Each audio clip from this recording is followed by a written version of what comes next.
Hello সকলকে, আশা করছি সকলে ভালো আছো। আজকের ভিডিওটা ক্লাস 10-এর জন্য বংশগতি চ্যাপ্টারের আগের দুটো ভিডিও আপলোড করেছিলাম। আজকে পার্ট 3, যেখানে আজকের ভিডিওর বিষয়বস্তু হলো মানুষের লিঙ্গ নির্ধারণ এবং যে জিনগত রোগগুলো আছে, অর্থাৎ থ্যালাসেমিয়া, হিমোফিলিয়া, বর্ণান্ধতা, এই সব কটা নিয়ে আজকে আমরা খুব ডিটেলে আলোচনা করব। তাহলেই আজকে তোমাদের এই চ্যাপ্টারটা শেষ হয়ে যাবে। 3টে ভিডিওতে এই চ্যাপ্টারটা শেষ হয়ে যাবে।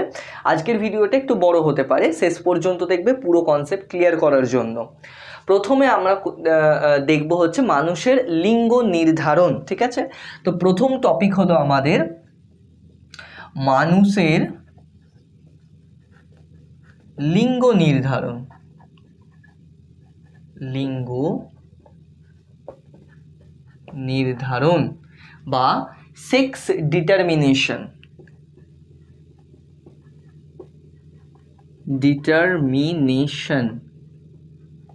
এইটা হলো আজকের ভিডিওর প্রথম টপিক।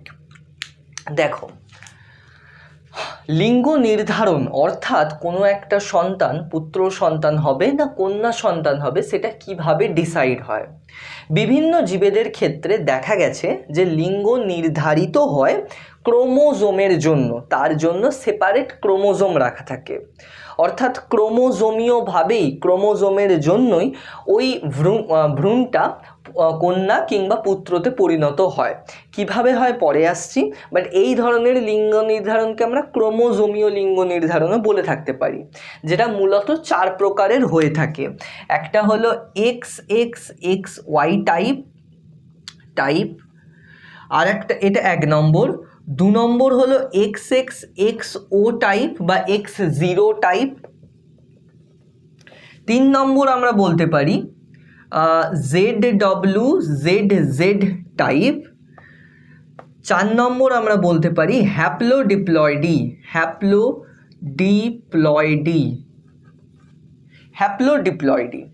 এখন মানুষের ক্ষেত্রে যে লিঙ্গ নির্ধারণের পদ্ধতি, সেটা হলো এইটা XXXY। মানুষ এবং অন্যান্য স্তন্যপায়ী প্রাণীদের ক্ষেত্রে এই XXXY টাইপই দেখতে পাওয়া যায়। এখন এই যে বাকি টাইপগুলো আছে, এগুলো তোমাদের সিলেবাসে নেই। আমাদের শুধু মানুষের লিঙ্গ নির্ধারণটা পার্টিকুলারলি পড়তে হবে, মানে এইটা। এক্ষেত্রে দেখো, এই যে XX বা XY এগুলোই হলো ক্রোমোজোম। মানুষের ক্ষেত্রে তোমরা নিশ্চয়ই ক্রোমোজোমের চ্যাপ্টারটায় পড়েছিলে যে মানুষের প্রতিটি কোষে ক্রোমোজোম সংখ্যা হলো 46টা। মানুষের একটা কোষে ক্রোমোজোম সংখ্যা হলো 46টা, বা বলতে পারি 23 জোড়া,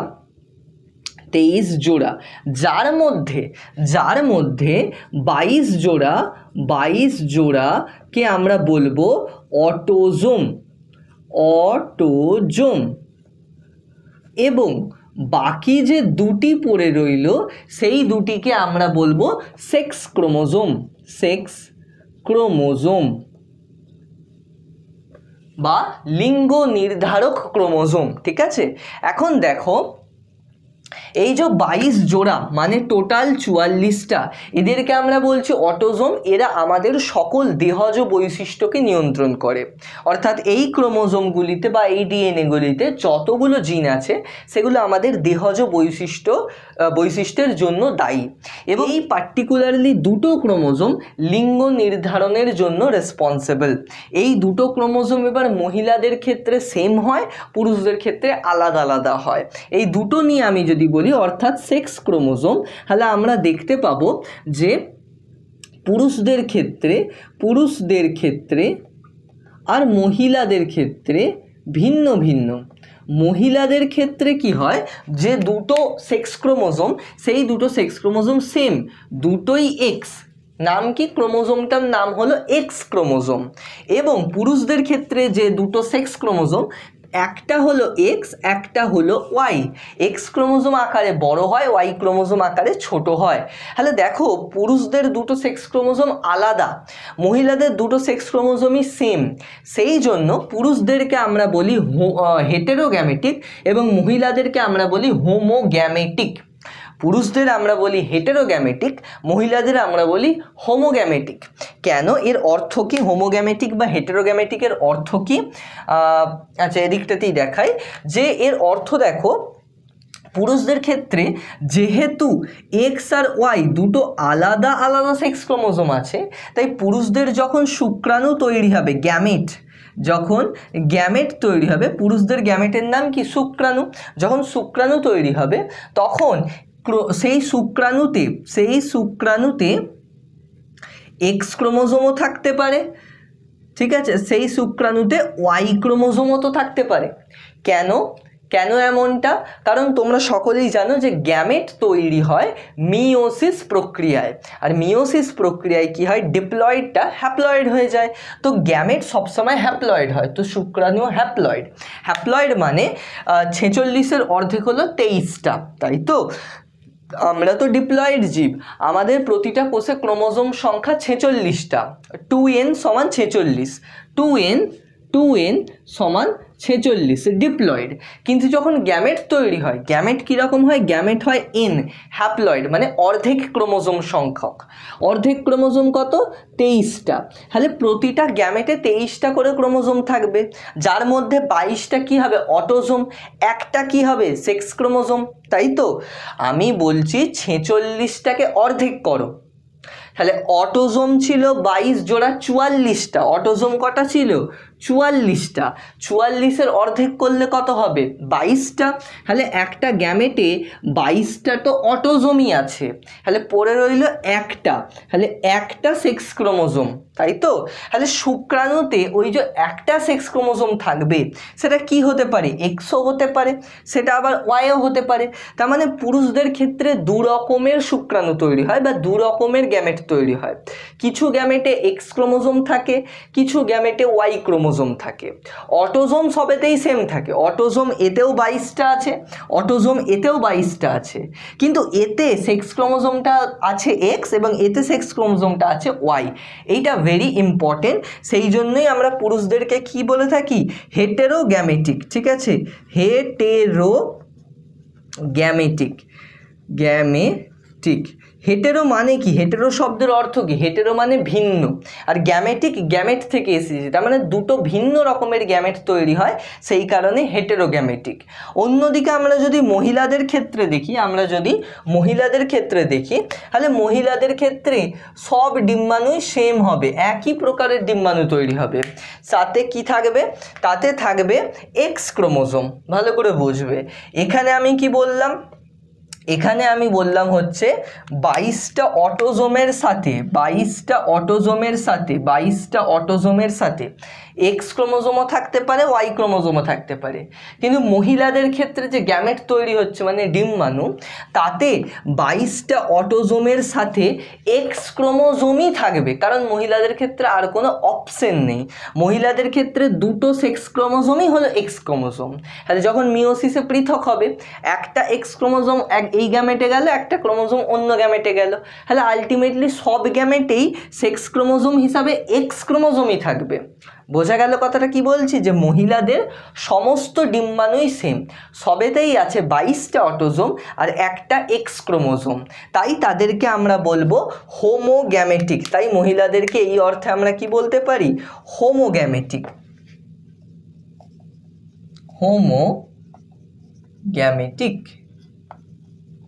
দেখো, এই পর্যন্ত বোঝা গেছে যে পুরুষরা হেটেরোগ্যামেটিক, মহিলারা হোমোগ্যামেটিক। সেই জন্যই এই প্রকার লিঙ্গ নির্ধারণে পুরুষের ভূমিকা বেশি বা পুরুষের পিতার ভূমিকা বেশি। কেন পিতার ভূমিকা বেশি? কারণ একবার ভেবে দেখো, সমস্ত ডিম্বাণুই তো সেম, কোন সন্তান পুত্র হবে না কন্যা হবে ডিপেন্ড করছে কোন শুক্রাণুটা এসে ফার্টিলাইজ করছে, কোন শুক্রাণুটা এসে ডিম্বাণুকে নিষিক্ত করছে। কেন এমনটা বলছি? তার কারণ হলো নিষেকের পর ওই ভ্রূণে বা ওই নতুন সন্তানে কোন ক্রোমোজোম আছে, কোন সেক্স ক্রোমোজোম আছে, তার উপর ডিপেন্ড করছে সে ছেলে হবে না মেয়ে হবে। যদি ভ্রূণেতে বা যদি সন্তানেতে 44টা অটোজোমের সাথে 44টা অটোজোমের সাথে দুটোই এক্স ক্রোমোজোম থাকে, দেখো ভালো করে, আমাদের প্রতিটা কোষে ক্রোমোজোম সংখ্যা 46, তার মধ্যে 44টা অটোজোম, দুটো সেক্স ক্রোমোজোম, 46 হলো। এখন দুটোই যদি এক্স হয় তাহলে সেই ভ্রূণটা কিসে পরিণত হবে? কন্যা সন্তানে পরিণত হবে, তাহলে এটা হবে কন্যা সন্তান। কিন্তু কিন্তু যদি 44টা অটোজোমের সাথে একটা এক্স আর একটা ওয়াই হয়, একটা এক্স ক্রোমোজোম আর একটা ওয়াই ক্রোমোজোম হয়, তাহলে সেক্ষেত্রে সন্তান কি হবে? পুত্র সন্তান হবে, এক্ষেত্রে হবে পুত্র সন্তান। তাহলে ডিপেন্ড করছে, কারণ ডিম্বাণু, এবার দেখো কন্যাই হোক বা পুত্রই হোক আলটিমেটলি তৈরি কী করে হয়? শুক্রাণু আর ডিম্বাণুর মিলনে, তাই তো? এখন আমরা যদি এটাকে করে দেখি, আমরা যদি এই জায়গাটাকে করে দেখি, শুক্রাণু ডিম্বাণুর মিলন ঘটাই, ধরো আমি তোমাকে বললাম যে পিতা আর মাতা, পিতার জিনোটাইপ আমরা কি লিখব? পিতার জিনোটাইপ আমরা লিখব 44টা অটোজোম, তার সাথে এক্স আর ওয়াই। মাতার লিখব 44টা অটোজোম, তার সাথে এক্স আর এক্স। হলো। এবার আমরা কি লিখব? গ্যামেট। গ্যামেট গ্যামেট দেখো পিতার ক্ষেত্রে দু রকমের গ্যামেট তৈরি হতে পারে, তাই তো? এইমাত্র বললাম পুরুষদের দু রকমের গ্যামেট তৈরি হবে।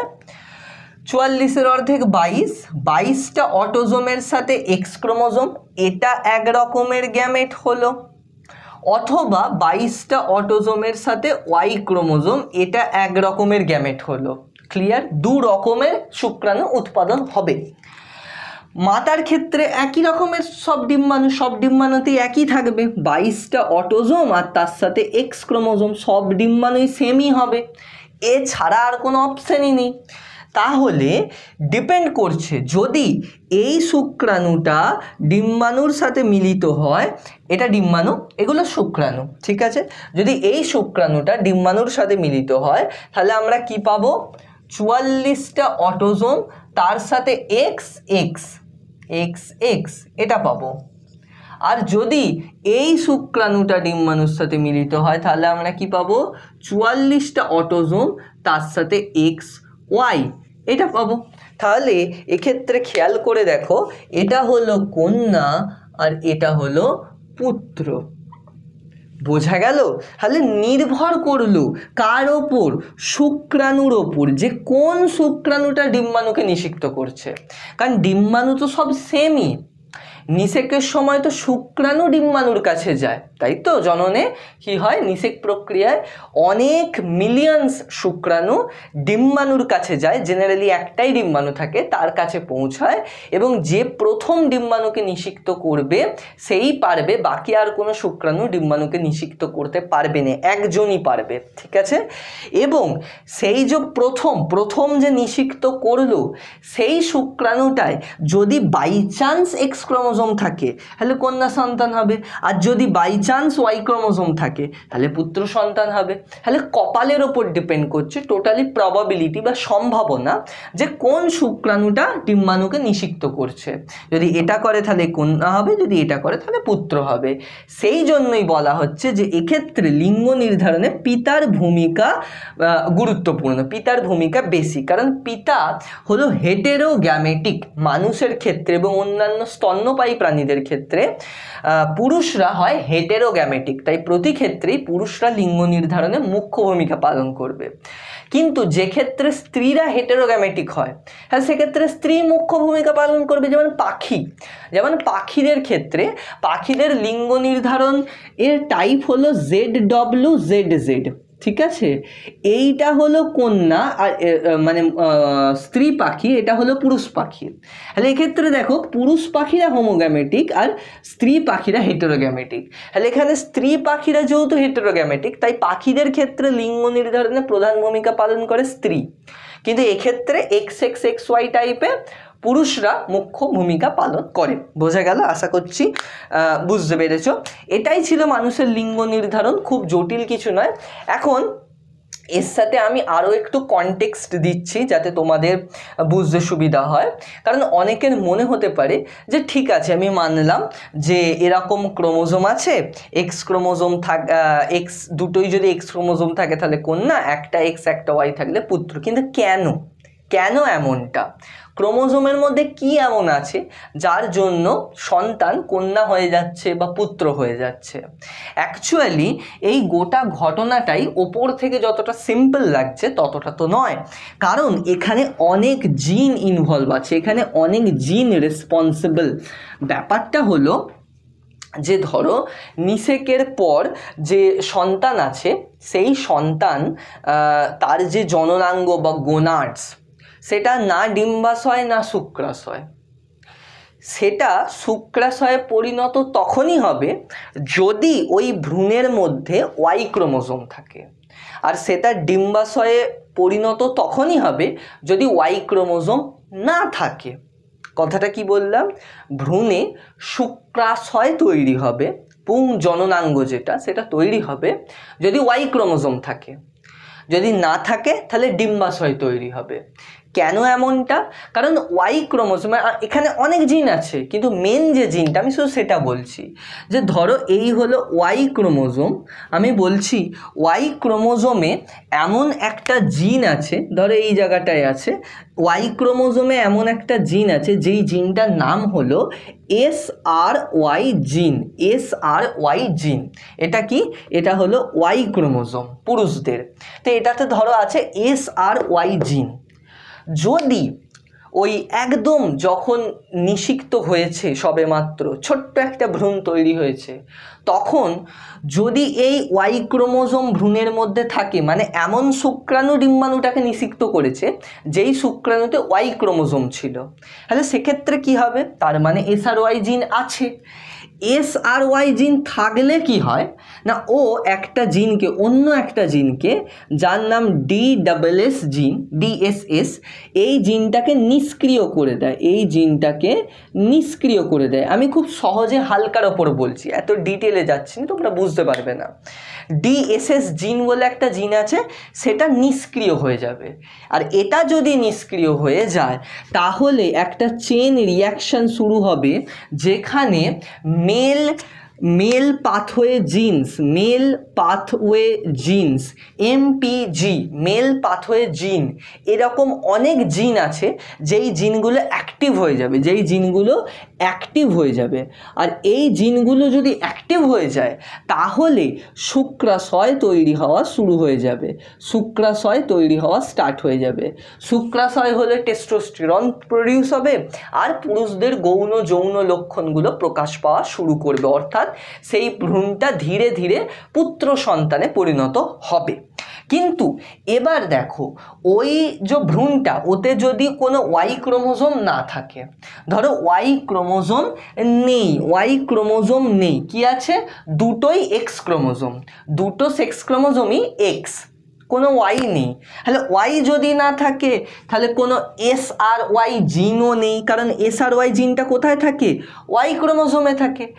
যদি SRY জিন না থাকে তাহলে এই যে DSS জিন যে নিষ্ক্রিয় হয়ে যাচ্ছিল সে নিষ্ক্রিয় হবে না, সে সক্রিয়ই থাকবে। সে কি থাকবে? সক্রিয় থাকবে। আর এ যদি সক্রিয় থাকে তাহলে পুরুষ তৈরির যে জিনগুলো, পুরুষ তৈরির জন্য যে জিন, সেই জিনগুলো কোনো দিনই অ্যাক্টিভ হবে না, সেই জিনগুলো কোনো দিনই অ্যাক্টিভ হবে না যদি এ সক্রিয় থাকে। তাহলে একে নিষ্ক্রিয় হতে হবে তবে পুরুষ তৈরি হবে। তাহলে এ তো নিষ্ক্রিয় হয়নি, কারণ SRY জিন নেই, কারণ ওয়াই ক্রোমোজোম নেই। তাহলে এ এখন সক্রিয় আছে, আর এ যতক্ষণ সক্রিয় আছে ততক্ষণ পর্যন্ত কি হবে?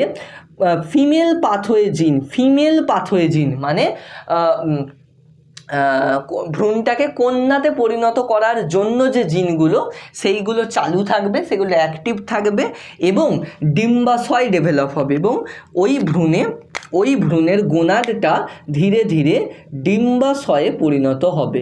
ডিম্বাশয় থেকে ইস্ট্রোজেন রিলিজ হবে আর কন্যা ভ্রূণের জন্ম হবে, কন্যা সন্তানের সৃষ্টি হবে। ধীরে ধীরে মহিলাদের যে গৌণ যৌন লক্ষণগুলো সেগুলো পরিস্ফুট পরিস্ফুটন হবে। বোঝা গেল ব্যাপারটা কি বলা হলো, যে সবই জিনের খেলা। বিভিন্ন রকম জিন আছে যারা বিভিন্ন রকমের প্রোটিনস অ্যান্ড কেমিক্যালস উৎপাদন করে। টোটালি একটা জেনেটিক রিয়াকশন, টোটালি একটা সিগন্যালিং প্রসেসের মাধ্যমে ওই ক্রোমোজোমগুলো আমাদের লিঙ্গকে নির্ধারণ করে থাকে। আমাদের শুধু এটুকু মাথায় রাখলেই হবে যে এক্স এক্স হলে মহিলা আর এক্স ওয়াই হলে পুরুষ, এবং সেটা কিভাবে হলো পিতামাতা দিয়ে যেটা দেখালাম ওটুকু মনে রাখলেই হবে। এটা জাস্ট আমি এক্সট্রা একটা আন্ডারস্ট্যান্ডিং আনার জন্য তোমাদের মধ্যে বললাম। তো এই হয়ে গেল মানুষের লিঙ্গ নির্ধারণ, খুবই ইজি, কোনো জটিল কিছু ছিল না। এরপরে আমরা দেখব হচ্ছে তোমাদের বইয়ের জিনগত রোগগুলো। তোমাদের সিলেবাসে টোটাল 3টেই জিনগত রোগ আছে, থ্যালাসেমিয়া, হিমোফিলিয়া, বর্ণান্ধতা। আমরা 3টেই দেখে নেব। প্রথমে আমরা দেখব থ্যালাসেমিয়া, ঠিক আছে? তাহলে পয়েন্ট করব থ্যালাসেমিয়া।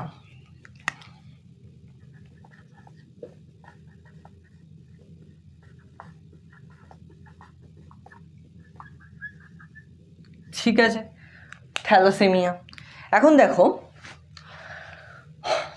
জিনগত রোগ মানে কি? জিনগত রোগ মানে হলো মানুষের এমন রোগ যেগুলো কোনো জিনের ত্রুটিগত কারণে সৃষ্টি হচ্ছে। মানে ধরো কোনো একটা জিন নর্মাল ক্ষেত্রে চালু থাকার কথা, কাজ করার কথা, সেই জিনটা কাজ করছে না, নিষ্ক্রিয় হয়ে গেছে। অথবা কোনো একটা জিন নর্মালি তো নিষ্ক্রিয়ই থাকার কথা, কাজ করা উচিত নয়, সে কোনো কারণে চালু হয়ে গেছে, কোনো কারণে কাজ করতে শুরু করে দিয়েছে।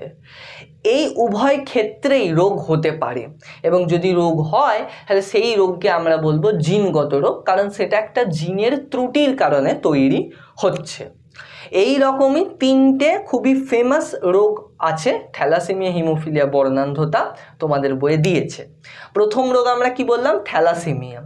থ্যালাসেমিয়া রোগে কি হয়? থ্যালাসেমিয়া রোগে বেসিক্যালি ওই রোগীর রক্তে হিমোগ্লোবিন কমে যায়, অর্থাৎ অ্যানিমিয়া দেখা দেয়। তো প্রথম কথাই আমাদেরকে মনে রাখতে হবে, থ্যালাসেমিয়ার প্রধান লক্ষণই হলো অ্যানিমিয়া। ঠিক আছে, অ্যানিমিয়া। অ্যানিমিয়া মানে কি? অ্যানিমিয়া মানে হলো হিমোগ্লোবিন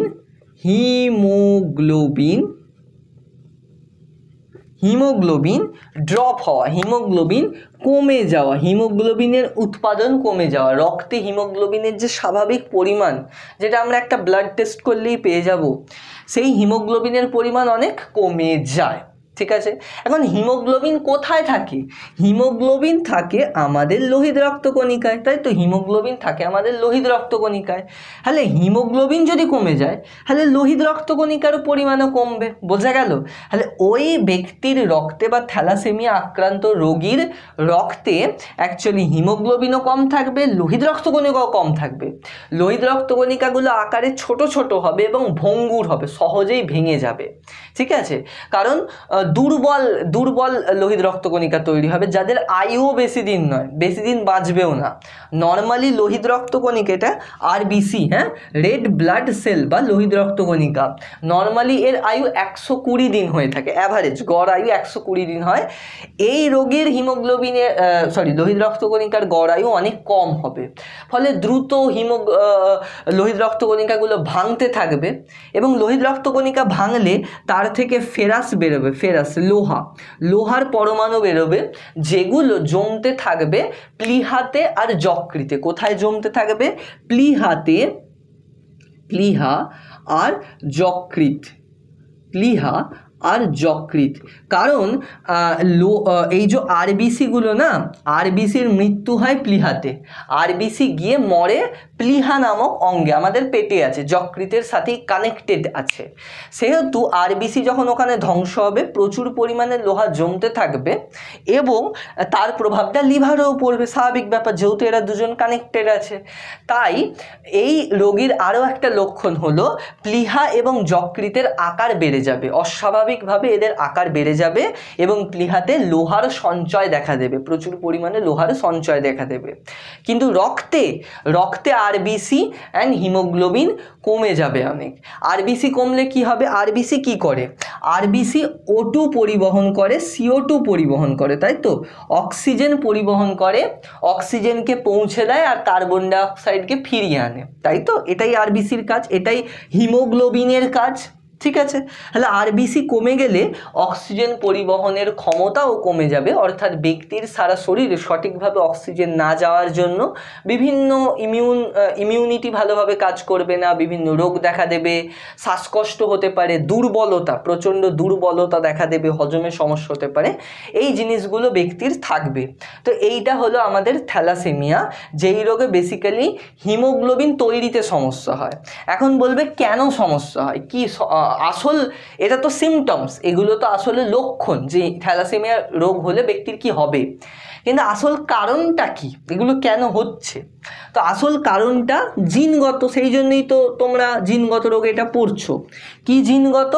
না, দুটো ক্রোমোজোম আছে আমাদের, একটা হলো 16 নম্বর জোড়া ক্রোমোজোম আর একটা 11 নম্বর জোড়া ক্রোমোজোম। অটোজোমের কথা বলা হচ্ছে এখানে, হ্যাঁ, অটোজোম। আমাদের কতগুলো অটোজোম বললাম? 22 জোড়া, মানে 44টা অটোজোম, যার মধ্যে 16 নম্বর যে জোড়া আর 11 নম্বর যে জোড়া, তাতে হিমোগ্লোবিন তৈরির কিছু বিশেষ জিন আছে। সেই জিনগুলোতে যদি মিউটেশন হয়ে যায় বা সেই জিনগুলো যদি প্রচ্ছন্ন হয়ে যায়, তাহলে সেক্ষেত্রে থ্যালাসেমিয়া দেখা দেবে। যেমন ধরো 16 নম্বর অটোজোম, ভালো করে এই জায়গাটা ক্লিয়ার করবে। 16 নম্বর অটোজোম মানে কি আমি বললাম? আমাদের 23 জোড়া ক্রোমোজোম, 1 নম্বর জোড়া, 2 নম্বর জোড়া, 3 নম্বর জোড়া, এইভাবে 23 জোড়া। তো 1 2 3 4 করতে করতে 16 নম্বরে যে জোড়াটা আসবে সেই জোড়াটা, আর 11 নম্বরে যেই জোড়াটা আসবে সেই জোড়াটা, এতে একটা জিন থাকে, যেই জিনটার নাম হলো আলফা গ্লোবিন জিন। জিনটার নাম কি বললাম? আলফা গ্লোবিন জিন। আর এতে একটা জিন থাকে যার নাম বিটা গ্লোবিন জিন। আলফা গ্লোবিন জিন দুটো থাকে, একটা HbA1, একটা HbA2। বিটা গ্লোবিন জিন একটাই থাকে, HbB। ওকে, বোঝা গেল? Hbটা কি? Hb হলো haemoglobin, Hb stands for haemoglobin. So HbA1 HbA2 হলো আলফা গ্লোবিন জিন, কোথায় আছে? 16 নম্বর অটোজোমে। আর HbB কি? বিটা গ্লোবিন জিন, কোথায় আছে? 11 নম্বর ক্রোমোজোমে বা অটোজোমে, ঠিক আছে? এরা কি করে? এই যে জিনটা আলফা গ্লোবিন জিন, অর্থাৎ এরা দুজন, এরা কি করে? এরা জিনের কাজ কি? জিনের কাজ হলো প্রোটিন বানানো, জিনের কাজ হলো প্রোটিনের চেন বানানো। এরাও তাই করে। কি চেন? না, আলফা চেন। কার আলফা চেন? হিমোগ্লোবিন তৈরির আলফা চেন। আর এ কি করে? বিটা চেন বা বিটা পলিপেপটাইড শৃঙ্খল। অ্যামিনো অ্যাসিডের চেনকে, অ্যামাইনো অ্যাসিডের এরকম লম্বা চেনকে বলা হয় পলিপেপটাইড চেন, ঠিক আছে? এ আলফা চেন বানায়, এ বিটা চেন বানায়। মানে কি? দেখো, হিমোগ্লোবিন আলটিমেটলি একটা প্রোটিন। আমি এখানে লিখছি হিমোগ্লোবিন, হিমোগ্লোবিন। এতে হিম যে পার্টটা আছে, হিম পার্টের অর্থ হলো ফেরাস, লোহা, ঠিক আছে? আর এতে যে গ্লোবিন পার্টটা আছে, গ্লোবিন, এটা হলো প্রোটিন, গ্লোবিন প্রোটিন। এবং হিমোগ্লোবিন এর এই যে প্রোটিনটা, এই প্রোটিন তৈরি করতে টোটাল 4টে অ্যামিনো অ্যাসিডের চেন বা 4টে পলিপেপটাইড চেন লাগে। যাদের ক্লাস 9-এর প্রোটিনের কনসেপ্ট ক্লিয়ার নেই, দেখো আমি একবার শর্টে বলছি। অ্যামিনো অ্যাসিড বলে এক প্রকারের জৈব অণু আছে, অ্যামিনো অ্যাসিডগুলো পরপর জুড়লে, পরপর লম্বা লম্বা করে জুড়ে চেন বানালে সেই চেনটাকে আমরা বলবো পলিপেপটাইড চেন বা পেপটাইড চেন।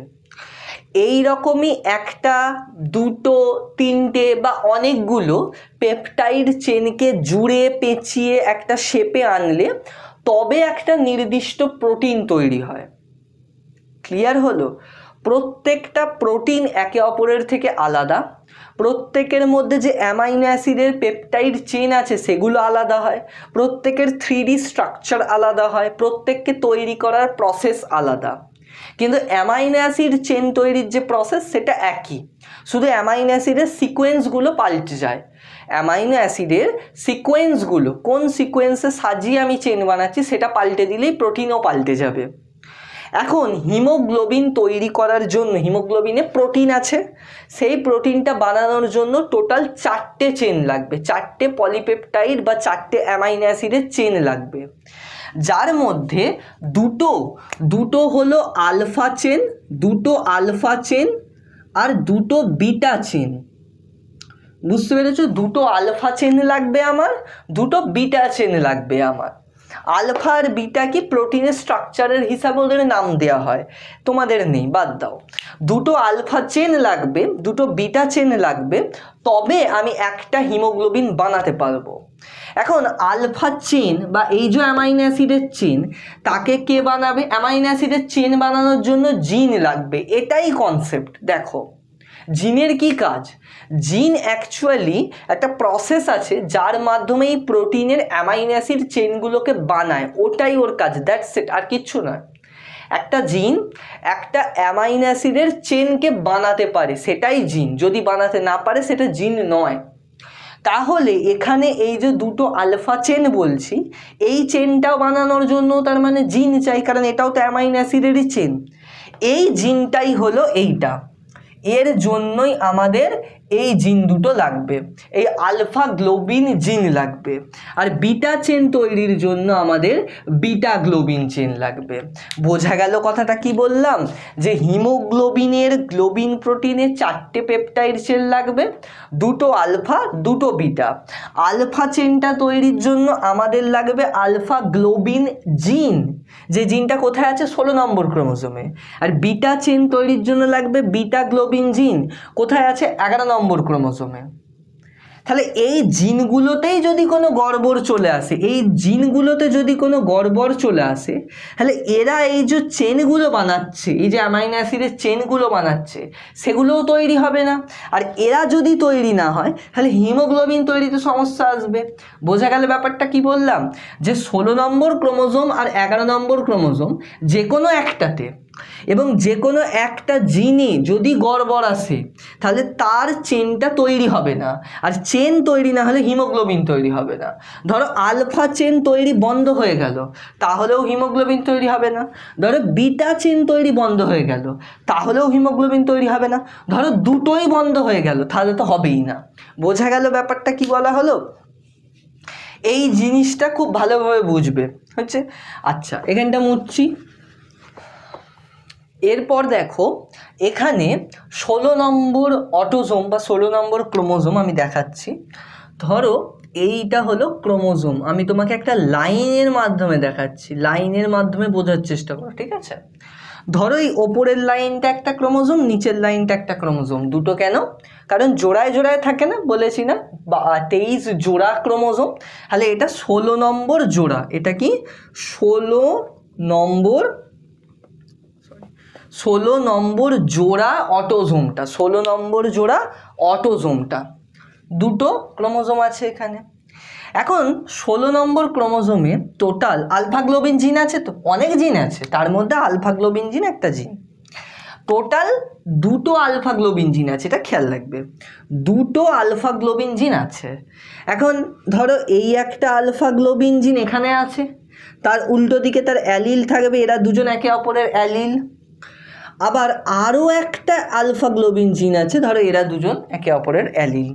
এরা এই দুটো ধরো HbA1, এরা দুজন হলো HbA2, ঠিক আছে?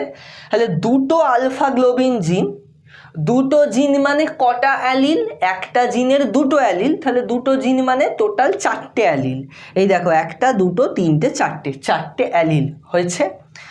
এখন মনে রাখবে খুব ভালোভাবে, কারণ রোগটা কি জন্য হয়, এই জিনগুলো বা এই অ্যালিলগুলো যদি প্রচ্ছন্ন হয় বা যদি মিউটেশনের জন্য নিষ্ক্রিয় হয়ে গেছে এরকম জিন, মানে ওই ব্যক্তি বংশ পরম্পরায় এমন একটা জিন পেয়েছে যে জিনটা অলরেডি নিষ্ক্রিয়, মিউটেশন হয়ে গেছে, সে আর আলফা গ্লোবিন চেন বানাতে পারে না, কাজই করে না।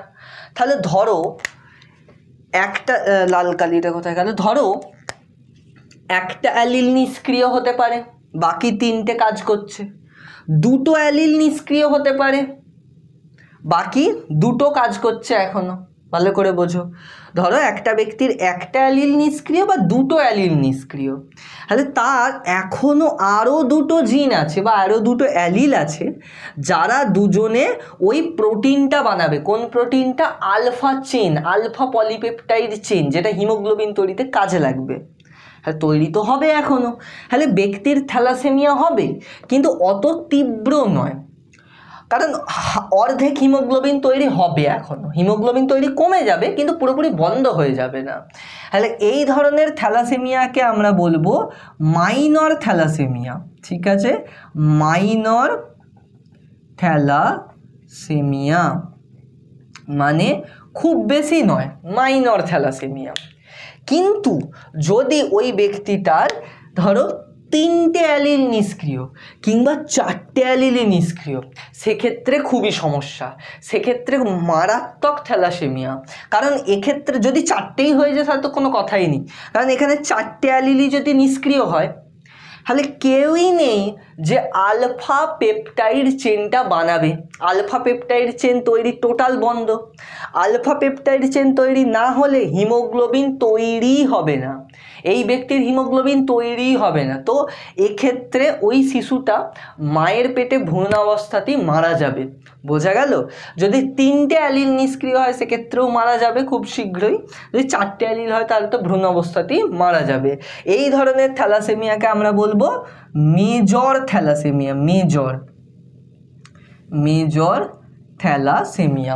বোঝা গেল কি বললাম? তাহলে ক্লিয়ার হলো যে 16 নম্বর অটোজোমে আমাদের আছে আলফা গ্লোবিন জিন। আলফা গ্লোবিন জিন 2টো আছে, এইটা একটা, HbA1 HbA2। HbA1 এর 2টো অ্যালিল, HbA2রও 2টো অ্যালিল, তাহলে টোটাল আছে 4টে অ্যালিল। এই অ্যালিলগুলোর মধ্যে যদি একটা প্রচ্ছন্ন হয় বা 2টো প্রচ্ছন্ন হয় তাহলে ব্যক্তির এখনো 2টো ঠিক আছে, তাহলে মোটামুটি খুব একটা থ্যালাসেমিয়া হবে না, যেটা মাইনর থ্যালাসেমিয়া। কিন্তু যদি 3টে অ্যালিল বা 4টে অ্যালিল নিষ্ক্রিয় হয়ে যায় তাহলে হবে মেজর থ্যালাসেমিয়া, মারাত্মক, সেক্ষেত্রে রোগী বেশি দিন বাঁচবে না। ক্লিয়ার? এবং এই থ্যালাসেমিয়াকে মানে যেটা আলফা গ্লোবিন জিনের নিষ্ক্রিয় হওয়ার জন্য হলো তাকে আমরা বলবো আলফা থ্যালাসেমিয়া। তাকে এই ক্যাটাগরিটাকে, এই দিকটাকে আমরা কি বললাম? Alpha thalassaemia, alpha thalassaemia. Clear? Alpha thalassaemia কেন? আলফা গ্লোবিন জিনের গন্ডগোলের জন্য হয়েছে। এই দিকে যদি আসি, এক্ষেত্রে 11 নম্বর অটোজোম, তাই তো? ধরো এই হলো 2টো লাইন, 11 নম্বর অটোজোম সমান সমান হবে 11 নম্বর অটোজোম হলো। এখানেও বিটা গ্লোবিন জিন আছে, কিন্তু বিটা গ্লোবিন জিনের সংখ্যা কটা? একটা। যেমন আলফা গ্লোবিন জিন 2টো থাকে, বিটা গ্লোবিন জিন একটাই থাকে। তাহলে এই ধরো বিটা গ্লোবিন জিন HBB, বিটা গ্লোবিন জিন, তার 2টো অ্যালিল, একটা জিন 2টো অ্যালিল। এখন এক্ষেত্রেও একই ঘটনা ঘটতে পারে, একটা অ্যালিল নিষ্ক্রিয় হতে পারে বা 2টো অ্যালিলই নিষ্ক্রিয় হতে পারে। তাহলে একই কথা, যদি একটা অ্যালিল নিষ্ক্রিয় হয় তাহলে হিমোগ্লোবিন তৈরি কমে যাবে, কিন্তু হবে, তাহলে মাইনর থ্যালাসেমিয়া। কিন্তু যদি 2টো অ্যালিলই নিষ্ক্রিয় হয়ে যায় তাহলে তো কোনো হিমোগ্লোবিনই তৈরি হবে না, তাহলে সেটা হয়ে যাবে মেজর থ্যালাসেমিয়া। কিন্তু যেহেতু এটা বিটা গ্লোবিন জিনের নিষ্ক্রিয় হওয়ার জন্য হলো, তাই এই থ্যালাসেমিয়াকে আমরা কি বলবো? Beta thalassemia, beta thalassemia. তাহলে বোঝো আলফা থ্যালাসেমিয়াতে কি হয়? আলফা গ্লোবিন জিন নিষ্ক্রিয় হয়, যার জন্য হিমোগ্লোবিনের আলফা চেন ঠিকমতো তৈরি হয় না। আর বিটা থ্যালাসেমিয়ায় কি হয়, বিটা গ্লোবিন জিন নিষ্ক্রিয় হয়ে যায়, যার জন্য বিটা গ্লোবিন চেন সঠিকভাবে তৈরি হয় না, ফলে হিমোগ্লোবিন তৈরিতে সমস্যা হয়। ক্লিয়ার? যাই হোক না কেন আলটিমেটলি হিমোগ্লোবিন তৈরিতে সমস্যা দেখা দেবে, যেটাই হলো আমাদের থ্যালাসেমিয়া রোগ। আশা করছি কারণটা তোমাদের কাছে স্পষ্ট হয়েছে। ঠিক আছে, খুবই ইজি, জটিল ভাবার কোনো প্রয়োজন নেই। এবার আমরা চেকার বোর্ড করব। দেখো প্রত্যেকটা রোগেরই চেকার বোর্ড তো দেখাতেই হবে, চেকার বোর্ড ভেরি ইম্পর্টেন্ট, পরীক্ষায় পড়ে। ধরো একটা কোয়েশ্চেন নিচ্ছি আমি, কারণ এই রোগের বংশানুসরণও তো হয়, এগুলো তো জিনগত রোগ, অর্থাৎ যদি পিতা মাতার থাকে তাহলে সন্তানের মধ্যেও যেতে পারে সেই রোগটা, তাহলে এদের বংশানুসরণটা আমাদেরকে পড়তে হবে। যেমন ধরো আমি বললাম যে ধরো স্বাভাবিক মাতা আর থ্যালাসেমিক পিতা, থ্যালাসেমিক পিতা। স্বাভাবিক মাতা মানে কি, মায়ের কোনো থ্যালাসেমিয়া এক্ষেত্রে নেই। থ্যালাসেমিক পিতা মানে পিতার থ্যালাসেমিয়া আছে, সেটাকে আমরা জিন দ্বারাই তো লিখব, প্রকাশ করব। এখন কিভাবে এটাকে লিখবে তোমরা দেখো ভালো করে। আমরা লিখব আলফা থ্যাল, ধরে নেবো যে আলফা থ্যালাসেমিয়া, সেই জন্য আলফা থ্যাল ফর থ্যালাসেমিয়া। এখন একটা জিনের দুটো অ্যালিল, সেই জন্য আমরা এইভাবে লিখব দুটো অ্যালিলকে থ্যাল। সিমিলারলি এদিকেও লিখব, কিন্তু পৃথক কিভাবে করব। ধরো আমি বলে দিলাম যে যেই জিনটায় মিউটেশন হয়ে গেছে সেই জিনটার মাথায় আমি প্লাস চিহ্ন দিয়ে দিলাম, তাহলে এক্ষেত্রে দেখো আমাকে কিন্তু সাইডে লিখে দিতে হবে, আমি যাই ধরি না কেন আমাকে সাইডে এখানে লিখে দিতে হবে যে আলফা থ্যাল মানে স্বাভাবিক জিন, আর আলফা থ্যাল প্লাস মানে হলো প্রচ্ছন্ন জিন। এটা লিখে দেব আমি সাইডে। দেখো তাহলে পিতার দুটো জিনই দেখো প্রচ্ছন্ন, দুটো জিনই কি মাথায় প্লাস চিহ্ন দিয়েছি মানে কি প্রচ্ছন্ন, তাহলে পিতার দুটো জিনই প্রচ্ছন্ন, তার মানে থ্যালাসেমিয়া আছে। মাতার দুটোতেই কোনোটাতেই প্লাস চিহ্ন নেই, তার মানে মাতা পুরোপুরি স্বাভাবিক, কোনো থ্যালাসেমিয়া মায়ের নেই, তাই তো দিয়েছি স্বাভাবিক মাতা। এবার এরকম পিতা আর মাতার সন্তান কীরকম হবে চেকার বোর্ড করে দেখে নাও। ধরো এই করলাম চেকার বোর্ড বড় করে, পিতা মাতা, এখানে ধরো এখানে হচ্ছে পিতা কি আলফা থ্যাল প্লাস মাতা আলফা থ্যাল হলো। তাহলে কি হবে দেখো, এটা আগে লেখো alpha thal plus by alpha thal, কোনাকুনি গুণ, আবার এর সাথে এর alpha thal plus by alpha thal, আবার এর সাথে এর alpha thal plus by alpha thal, আর এর সাথে এর alpha thal plus by alpha thal. তাহলে দেখো সব সেম হয় নাকি, সবই দেখো সেম হয়েছে। কি হয়েছে, alpha thal plus by alpha thal, এটাই হয়েছে সবেতে। অর্থাৎ একটা ক্রোমোজোম তো প্রচ্ছন্ন, একটা ক্রোমোজোমের জিন তো প্রচ্ছন্ন, আর একটা ঠিক আছে, এই যে আমি লিখছি আলফা থ্যাল প্লাস লিখলুম মানে প্রচ্ছন্ন, আর নিচে আছে আলফা থ্যাল প্লাস নেই, তার মানে স্বাভাবিক। তার মানে এর একটা জিনে গন্ডগোল, একটা জিন ঠিক আছে, একটা জিনে গন্ডগোল, একটা জিন ঠিক আছে। তার মানে এই ব্যক্তিটা বাহক বলতে পারি আমরা। বাহক মানে এই ব্যক্তির বা এই সন্তানের মাইনর থ্যালাসেমিয়া, হালকা ফুলকা থ্যালাসেমিয়া থাকবে, কিন্তু সমস্যা সেটা নয়। সমস্যা হলো এই সন্তানেতে এখনো প্লাসটা রয়ে গেছে মানে আমাদের প্রচ্ছন্ন জিনটা রয়ে গেছে। থ্যালাসেমিয়ার জন্য দায়ী প্রচ্ছন্ন জিন এর কাছে আছে। তার মানে এ যখন আবার বড় হবে, এর যখন সন্তান হবে, তখন এই জিনটা বংশ পরম্পরায় সঞ্চারিত হবে। এর তো থ্যালাসেমিয়া অতটা বেশি দেখা দেবে না, কারণ একটা জিন ঠিক আছে, কিন্তু যেহেতু আর একটা জিন গন্ডগোল আছে, সেই জিনটা বংশ পরম্পরায় যাবে। সেই জন্য বাহক বলবো, মানে ওই থ্যালাসেমিয়ার গন্ডগোলের জিনটাকে বহন করে নিয়ে যাবে পরের বংশে, তাই বাহক বলবো। ক্লিয়ার হয়েছে? তাহলে এইভাবে আমরা ইজিলি চেকার বোর্ড করতে পারবো। জারি করো না কেন, সাইডে লিখে দিতে হবে, তুমি যেটা ধরছো সেটা সাইডে লিখে দিতে হবে। ঠিক আছে, চেকার বোর্ডটা বুঝতে পেরেছো? মুছে দিচ্ছি। এবার পরের রোগে আসি, যেটা হলো হিমোফিলিয়া।